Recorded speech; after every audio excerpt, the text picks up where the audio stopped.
I'm here with the very prominent and well-known designer and brand at the Colombo Fashion Week, Amilani Perera, who has been showcasing her talent with a unique touch at the Colombo Fashion Week ever since 2013. Hi Amilani, it is a pleasure to have you here with us. Thank you for joining us. Hi, and likewise. It's an absolute pleasure.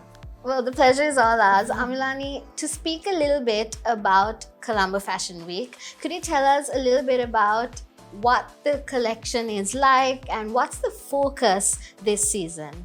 So this season, as you know, we have been involved with survivors of violence in our production development methods, and they have been inclusive in our production for quite some time.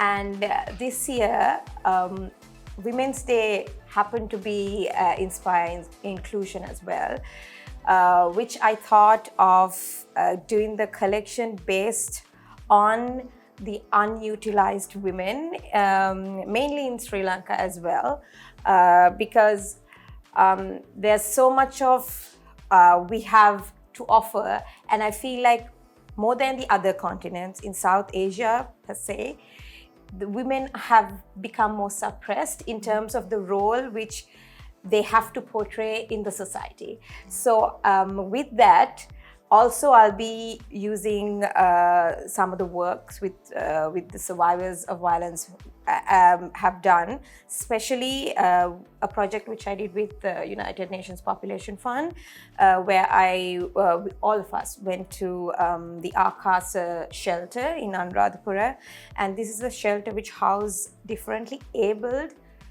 survivors of violence, and I taught them how to do macram weave bands, and they generated an income out of it as well. And I'll be using these bands in the collection as well. Okay. So apart from that, to stay in line with the theme, the Women's Day theme as well, I'm very inspired by this Sri Lankan oriented flower called Kadapul, which is also called Queen of the Night. Okay. The reason which I'm really inspired by this flower and how it gets joined with the Inspire Inclusion is that this flower only lasts few hours after it gets bloomed, and it's only for a couple of hours in the night. Okay. So nobody has the pleasure of seeing the beauty of the flower, and it dies out even before we could actually use the full potential of the beauty of this flower. And the minute you harm the flower, the minute you break it from the stem, the value depreciates, and it happens to be the most expensive flower in the world, which nobody can appreciate because you can't put a price tag on it because it dies down within an hour's time. So I hope you understand how these two links to one another. So with that, the entire collection is built around this inclusion, Inspire Inclusion. And the storyline, even the color palette goes around that, like the blossoming of the flower, where the flower bud, the young flower bud is represented with the yellows, and it forms into the pinks. That's the little bit of an hour or two which will be blossomed. And then the dead flower represents with fewer darker shades, it forms into the blacks. And apart from using the survivors of violence, their work, their macram bead work, we are also introducing a little bit of, I mean, most of the people know that we are really full on into surface decoration. So this time we are planning to use a bit of 3D work as well, 3D printing work in our surface decorations. Apart from that, a lot of weaving and embellishments. I have all over with a lot of hand embellishments. And of course, you will get to see my prints, which I develop, the digital prints, every season. They'll be, we are using the method sublimation printing this year as well. Okay. So the less impact, harmfulness in the environment as well. So very excited for the collection. Hope you like it.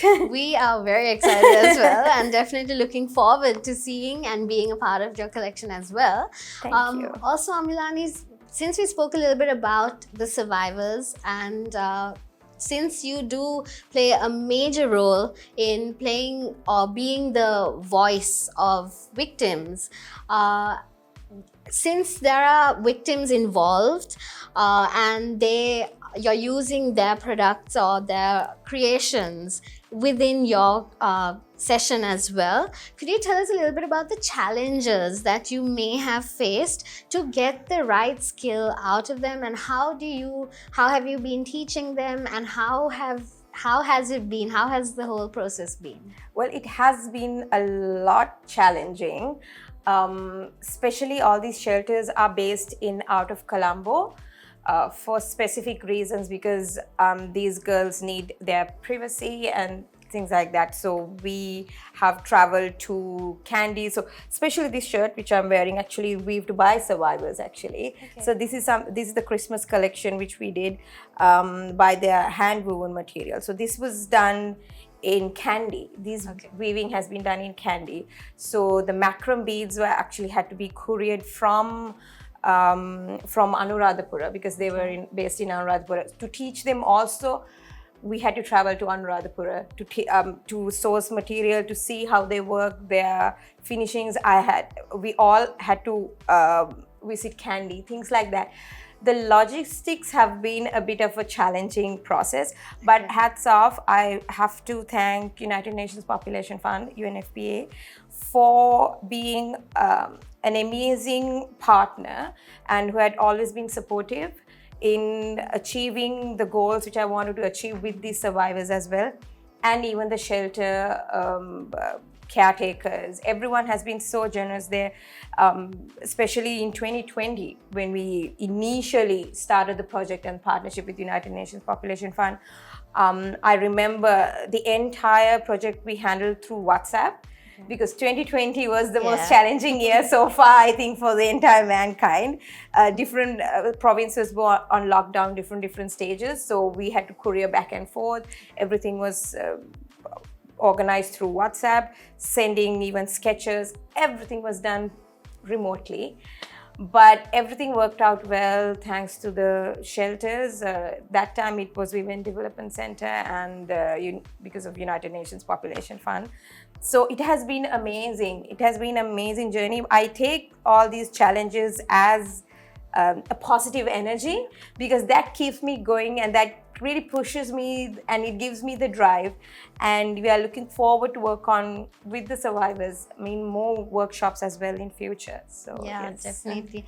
And it's amazing what you do, and we're looking forward to all the lovely creations that are yet to be showcased at the Colombo Fashion Week. Thank you so much, Amilani, for speaking to us, for being here, and all the very best for Colombo Fashion Week 2024. Thank you so much once again. Thank you. Thank you for having me.